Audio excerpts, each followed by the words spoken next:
Halo Ayah dan Bunda, perkenalkan saya Lili Puspa Palupi Sutario, MSI Psikolog. Saya psikolog di Unit Tumbuh Kembang Vidastana RSIA Puri Bunda Denpasar. Senang sekali kali ini saya ingin berbagi kepada Ayah dan Bunda mengenai apa itu tantrum dan bagaimana cara mengatasinya. Saat anak tantrum di tempat umum, pastinya ayah dan bunda akan merasa bingung, panik mungkin, bahkan malu karena dilihat oleh banyak orang yang tidak kenal kita. Hal itu wajar. Namun yang paling penting adalah ayah dan bunda perlu bersikap tetap tenang, ya, tidak terpancing untuk memarahi ataupun malah ikut bersikap kasar kepada anak. Ajak anak untuk ke tempat yang lebih tenang, yang dia mungkin merasa lebih nyaman, sehingga anak juga akan reda tantrumnya. Dampingi anak terus sampai anak akan merasa lebih tenang. Setelah anak tenang, maka ayah dan bunda perlu menjelaskan kenapa misalnya keinginannya tidak dipenuhi atau misalnya tidak boleh melakukan sesuatu. Berikan pelukan ataupun juga sentuhan secara fisik kepada anak, karena pelukan dan sentuhan fisik tersebut juga bisa meredakan emosi negatif yang biasanya dirasakan anak saat tantrum.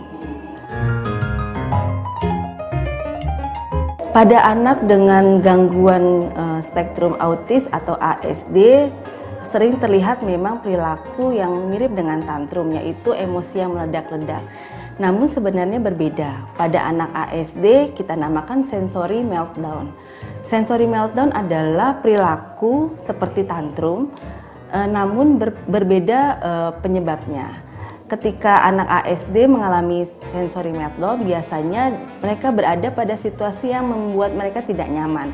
Misalnya anak-anak yang tidak suka pada kebisingan atau tidak suka berada pada ruangan yang terlalu banyak orangnya. Nah, itu bisa membuat anak akhirnya tidak nyaman. Anak ASD merasa tidak nyaman, sehingga mereka akhirnya memunculkan perilaku seperti memukul, berlari-lari, berkeliling tanpa tujuan, berteriak dan sebagainya.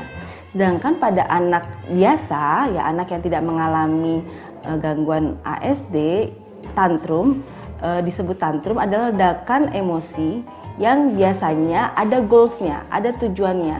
Misalnya tidak diberikan sesuatu yang dia inginkan atau dihambat keinginannya oleh orang lain, maka dia akan menjadi tantrum. Pengabaian pada anak yang sedang tantrum sebaiknya tidak dilakukan. Artinya orang tua perlu tetap mendampingi anak, berada di dekat anak atau di samping anak ketika dia tantrum. Kemudian jangan juga diberikan ancaman atau dimarahi, karena itu akan membuat anak semakin marah.